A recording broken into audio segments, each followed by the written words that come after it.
Halo semuanya, pernah kepikiran gak sih, kenapa ya kita yang dari Sabang sampai Merauke dengan suku dan budaya yang beda-beda, kok bisa ngerti satu sama lain?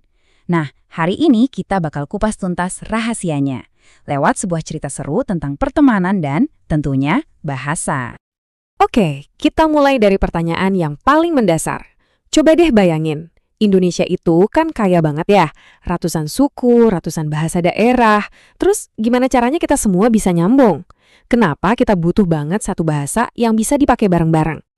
Buat nemuin jawabannya, yuk kita kenalan sama Made dan teman-temannya. Mereka ini lagi asyik kerja kelompok.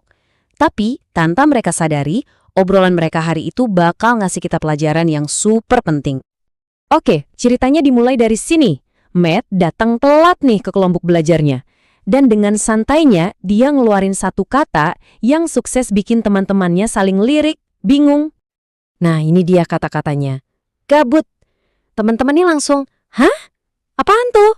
Kedengarannya asing banget di telinga mereka. Sampai-sampai si Laros ngira gabut itu nama makanan. Lucu sih, tapi ini nunjukin banget kan gimana satu kata gaul aja bisa bikin komunikasi langsung gak nyambung. Kepikiran gak sih? Nah, ini dia artis sebenarnya. Gabut itu ya singkatan dari gaji buta, yang artinya jadi nggak tahu mau ngapain. Kata yang mungkin buat sebagian dari kita udah biasa, tapi buat yang lain bisa jadi tanda tanya besar. Belum selesai sampai di situ, Matt pakai istilah aneh lagi. Waktu ngobrol sama Dani, dia nyeletuk pakai singkatan bahasa Inggris, bikin bingung lagi deh.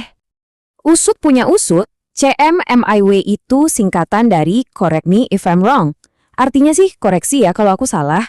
Ya oke, keren sih, tapi kan nggak semua orang langsung ngerti, iya kan? Nah, kebingungan yang dialami teman-teman Made, itu persis alasan kenapa para pahlawan kita dulu mikir, wah, Indonesia butuh satu bahasa pemersatu. Yuk kita lompat ke masa lalu sebentar buat ngeliat sebuah janji yang luar biasa.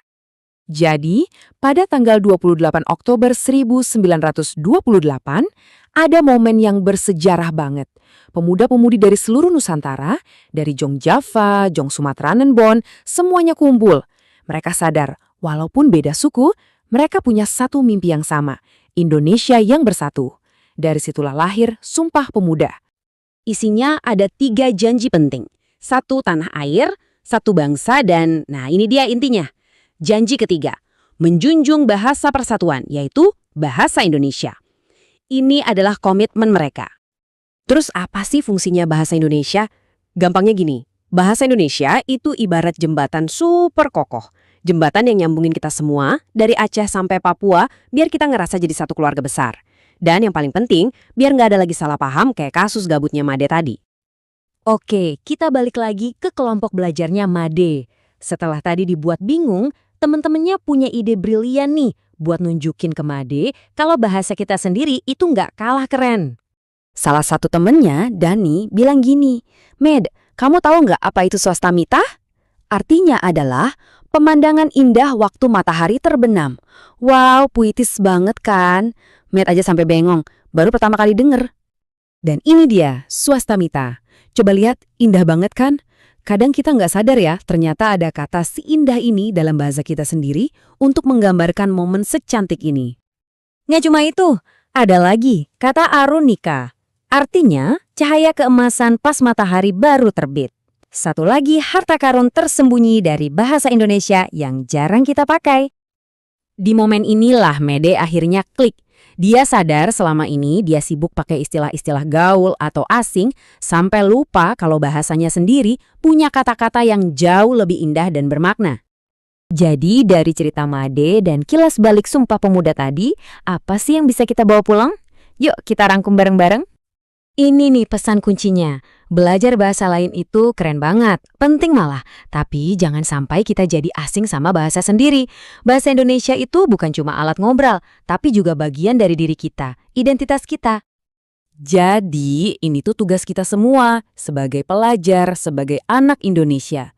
Caranya gampang kok.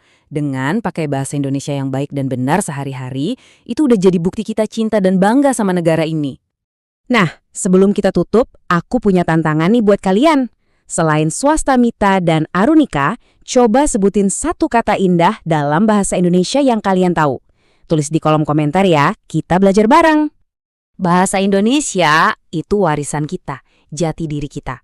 Yuk kita jaga dan kita rayakan sama-sama setiap hari. Terima kasih banyak udah menyimak, sampai ketemu lagi.